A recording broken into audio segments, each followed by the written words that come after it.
సభకు సందర్భంగా మేము 3 రోజులు కామారెడ్డిలో ఉండి అక్కడ ఒక యాక్షన్ కమిటీ కూడా వేసి అన్ని కుల సంఘాలతో వాళ్ళని వాళ్ళ బాధ్యతలు ఇచ్చి మాకు ఈరోజు మీ అందరికీ తెలుసు 42% బీసీ రిజర్వేషన్ల సాధనా సమితి ఎంత చిత్తశుద్ధితో పనిచేస్తూ ఉంది. మనసా వాచ కర్మన తనం మనం ధనం కూడా ఒక పవిత్రమైన యజ్ఞంలాగా భావించి మేము ముందుకు వెళ్తా ఉన్నాము. దానికి కూడా ఇప్పుడు మనకు రాజ్యాంగంలో ఎవరైనా న్యాయబద్ధంగా ధర్మబద్ధంగా సామాజిక సంఘర్షణ చేయొచ్చు, సామాజిక స్పృహ తెప్పించవచ్చు, సామాజిక విజ్ఞానాన్ని మా బడుగు బలహీన వర్గాలకు ఇవ్వచ్చు. ఎంతోమంది ఇంట్లో కూర్చొని ఎవరో ఒకటి క్రిటిసైజ్ చేస్తారు. బీసీలు అంటే బహుశా వాళ్ళకు అర్థం తెలియదు. సుప్రీంకోర్టు 9 మంది ఇచ్చిన జడ్జిమెంట్ ప్రకారం ఆర్టికల్ 16(4) ప్రకారం బీసీ అనే వర్డ్ ఒకటే మాత్రమే ఉంటుంది. అందులో ఎస్సీలు ఎస్టీలు బీసీలు అని ఉండదు. సుప్రీంకోర్టు నిర్వహించింది బీసీలు అంటే untouchables, Adivasis and social education backward classes. Social education backward classes అంటే అదర్ బ్యాక్వర్డ్ క్లాసెస్. అందుకని all India backward class federation 2018లో నేను నేషనల్ కమిషన్ బ్యాక్వర్డ్ క్లాసెస్ చైర్మన్గా మనకు పదవి విరమణ చేసిన తర్వాత అందులో నిర్వచన చేసినాము. బీసీలు అంటే ఏదైతే సెంట్రల్ గవర్నమెంట్ గజెట్ నోటిఫికేషన్ ఇచ్చినారో షెడ్యూల్డ్ కులాలు, షెడ్యూల్డ్ తెగలు, అదర్ బ్యాక్వర్డ్ క్లాసెస్ అంటే ముస్లిం బ్యాక్వర్డ్స్ ఉన్నారు, సిక్స్ బ్యాక్వర్డ్స్ ఉన్నారు, బుద్ధిస్ట్ బ్యాక్వర్డ్స్ ఉన్నారు, దాదాపు ఇతర ఏదైతే మతాల వాళ్ళు ఉన్నారో సగం మంది బీసీ జాబితాలు ఉన్నారు. కాబట్టి మన తెలంగాణలో ఉమ్మడి ఆంధ్రప్రదేశ్లో ఒక ఎస్సీ మాత్రమే ముఖ్యమంత్రి అయినారు, దామోదరం సంజయ్ గారు. ఇప్పటి వరకు కూడా ఒక ముఖ్యమంత్రి బీసీ నుంచి కాలేదు. అందుకని మా విశాలధర్ మహారాజ్ గారు ఆయన టిఎస్పి ధర్మ సమాజ్ పార్టీ పెట్టినా కూడా బీసీని ముఖ్యమంత్రి చేయాలని షెడ్యూల్డ్ కులాలకు చెందినటువంటి ఒక మహారాజు ముందుకు రావడము, ఆయుధంలో పనిచేయడము, కొంతమంది గిట్టని అంటే ఒక మూర్ఖత్వం ఉన్న కొంతమంది క్రిటిసైజ్ చేయడము ఇది హాస్యాస్పదం. ఎందుకంటే వారి గురించి వారు ముఖ్యమంత్రి కావాలని కొట్లాడలేదు. నా జీవితంలో ఉన్నంత వరకు నా సమాజ బిఎస్పీని బీసీని ముఖ్యమంత్రి చేయడానికి నేను పోరాడుతున్నా అంటున్నాడు. కాబట్టి ఈ రకమైన మా చిరంజీవులు గారు కానీ నేను కానీ ఎవరన్నా కానీ ఒక బీసీ ముఖ్యమంత్రి మా యొక్క ఉద్దేశం. దానికి ఎవరొచ్చి కొట్లాడితే ఎవరు ఏమైనా ఒక ఈ భావజాలాలు కలిగిన ఏ వ్యక్తి అయినా మాకు రావచ్చు, దానికి సహాయ సహకారం చేయొచ్చు. కాబట్టి ఎవరో ఇంట్లో కూర్చొని ఏదో ఒరిగినంత మాత్రాన మేము రియాక్షన్ కావాల్సిన అక్కర్లేదు. మాది ఏదైతే సత్సంకల్పం ఉందో, చిత్తశుద్ధి ఉందో, ఈ సత్సంకల్పము ఖచ్చితంగా సంకల్ప సిద్ధి అవుతుందని మేము అనుకుంటూ ముందుకు వెళ్తా ఉన్నాం. కామారెడ్డిలో నేను పోయి వచ్చినాను 10 తారీఖు నాడు, 11, 12 నేను 9 తారీఖు నాడు పోయి వచ్చినాను.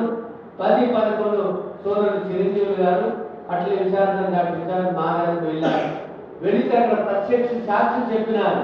మాకు ఫలానా వారు ఫోన్ చేసి మేము ఆ ఆర్డర్కి విడిపోయిన వారిని, నేను వారిని పోషించిన వాళ్ళని, నేను ఒక చీఫ్ గెస్ట్గా వాళ్ళ మీటింగ్కి వెళ్ళాను, వారిని సంరక్షించిన వాళ్ళం, వాళ్ళ దాంట్లో విడిపోయిన వారి యొక్క దుష్ప్రచారం చేయడం అంతకంటే చాలా దుర్మార్గమైన విషయం లేదు.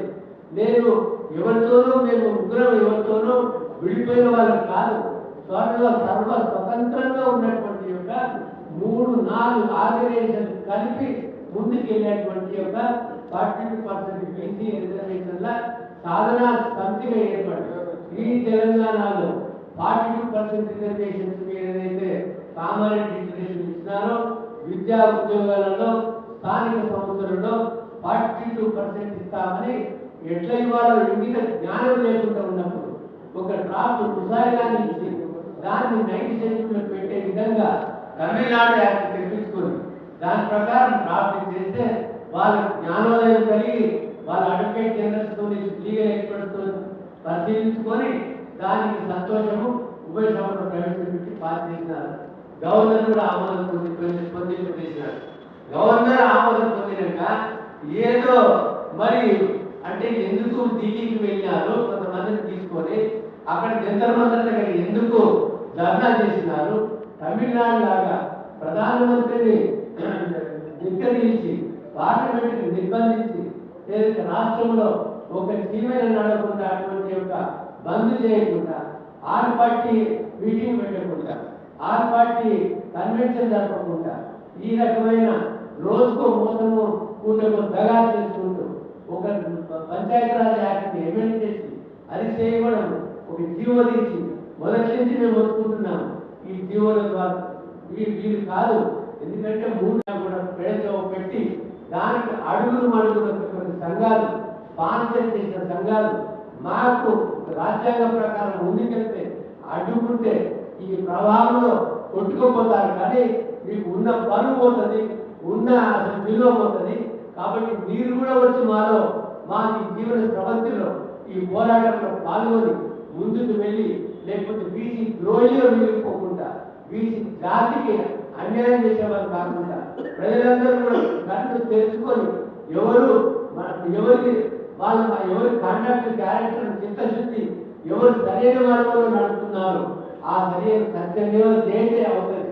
కాబట్టి వాళ్ళు ఇంతమంది ఆగకుండా కామారెడ్డిలో తండోపతండాలుగా రావడానికి వాళ్ళు ఎవరైతే పోటీ చేస్తున్నారో వాళ్ళే కంపెనీలో ఉండి ముందుకు నడపడానికి తయారైనారు. కాబట్టి కామారెడ్డి ప్రజలకు కామారెడ్డి చుట్టుముట్టున్న జిల్లాలకు నేను విన్నపం చేసేది ఏంటంటే దాదాపు పల్లెటూరు వాళ్ళు 10% హైదరాబాద్లో ఉంటారు. మా కామారెడ్డి సోదరుడు ఒక 5 నుంచి 10% హైదరాబాద్లో ఉంటారు. కాబట్టి 15 తారీఖు నాడు మీరందరూ ఉదయమే కారు చేసుకొని వెళ్ళి కామారెడ్డి మాసంలో హాజరయ్యి దానికి తండోపతాడానికి వేల సంఖ్యలో హాజరయ్యి అది ఒక కనువిప్పు కావాలని రాష్ట్ర ప్రభుత్వానికి ఒక విశేష ఒక సిగ్నల్ కేంద్ర ప్రభుత్వానికి ఈ ఉద్యమం ఆగదు. తెలంగాణ ఉద్యమం కంటే ఇది మహోజ్వలమైన అగ్ని గుండెగా మారిపోతుంది. ప్రజలు చైతన్యం కాకపోతున్నారు. ఈ యొక్క 42% కాదు, కానీ మా రాజ్యము బీసీలకు రాజ్యాధికారం కావాలని పోరాట దిశలో దీన్ని మార్చుకొని వెళ్ళి ఒక్క లోకల్ బాడీస్లోనే కాదు, విద్యా ఉద్యోగాలలో, జ్యుడిషియరీలో, ఎగ్జిక్యూటివ్లో, లెజిస్లేచర్లో, చట్టసభల వరకు మొత్తం భారతదేశానికి ఒక దిక్సూచిగా ఈ తెలంగాణను నిలబెట్టాలని మేము ముందుకు వెళ్తున్నాము. కాబట్టి మీ ద్వారా మీ press 4th pillar of the constitution కాబట్టి మీ ద్వారా ప్రజలందరికీ తెలియజేసి ఈ కామారెడ్డి మా యొక్క బీసీల ఆక్రోశ సభను విజయవంతం చేయడానికి మీరందరూ పాలు పంచుకోవాలని ఆశిస్తూ కోరుతూ అవకాశం ఇచ్చిన మీ అందరికీ నా ధన్యవాదాలు.